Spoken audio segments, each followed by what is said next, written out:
So how can you add the Google Sheets to the home screen on the iPhone? Let's get started. And if this is your first time on this channel, most definitely subscribe so you never miss anything important.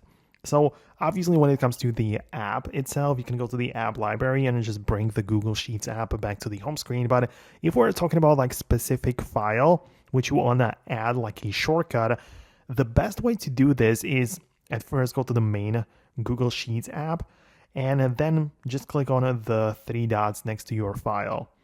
From those options, click on a copy link, and then we're going to move over to the Safari web browser. So you're going to pick like you're going to go to the new tab, paste the link right like this, and you can see we have a tab within a Safari where we can browse the file right there. So it works.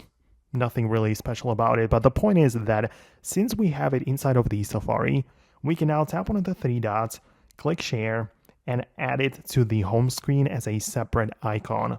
So the way it works is that now you can customize the title and even, I believe, the image as well. And you can see that we now have a toggle or like a button, which upon clicking on it will open up the Google Sheet like a spreadsheet, right? A document in it is technically like a bookmark for Safari, but when you open it up like this, it doesn't even look like Safari because you don't have any other tabs or anything like that. So it kind of behaves like on a standalone app, if that makes sense.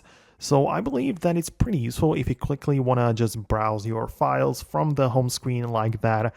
It gets the job done. So let me know if you found this video helpful. Hit the thumbs up so I know about it, and subscribe so you do not miss upcoming videos like this one.